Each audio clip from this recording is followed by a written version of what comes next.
Hello guys, good morning. Ngayon nga ay ang aking kaarawan. Salamat sa aking mga magulang at salamat sa Diyos na ako ay sinilang dito sa mundong ibabaw. Kaarawan ko nga guys, and pagising ko, binati ako ng aking anak at ang aking asawa. Sabi ng aking anak, mayroon din siyang surprise. Kaya ito ang ginawa niya. Nag-drawing lang siya and then sinabi niya kung ano yung dinrawing niya.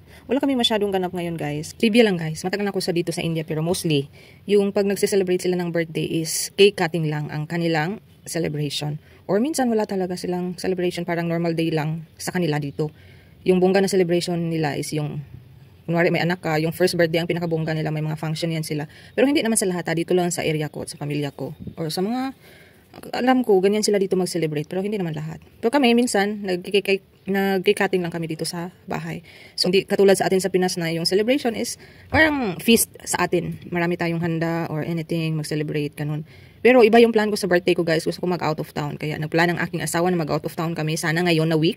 Kaso hindi ako pwede, kasi beach yung puntahan namin and meron akong dalaw sa week na yun. So, hindi pwede, hindi tayo makapag-swimming, diba? Kailangan natin i-enjoy ang ating bakasyon.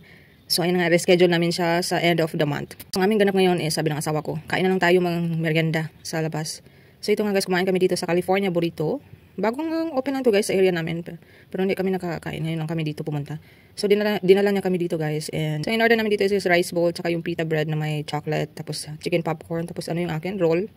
Chicken non-veg roll yan siya guys. Simple lang, ganito lang kami mag-celebrate. Sabi ng anak ko, gusto ko ba daw ng cake?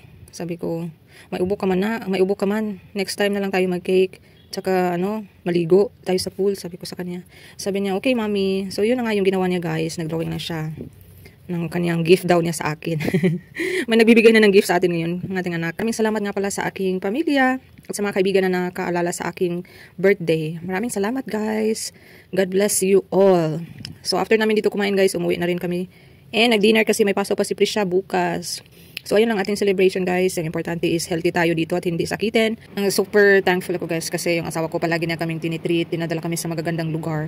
And gusto niya ma-experience namin yun pa, yung mga magaganda. Tapos, alam niyo ba guys na marami akong mga first time na napuntahan dito sa India at na-experience nang dahil sa kanya. And gusto ko siyang i-flex kasi very provider yan siya and very patient sa akin. Sa aking paggamaldita guys. Kahit na minsan palagi ako may topak.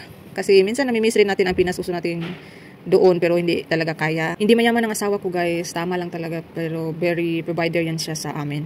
Kaya maraming thank you guys and God bless you all. At yan lang ang ating ganap sa ating birthday guys. Maraming salamat sa panonood. Thank you!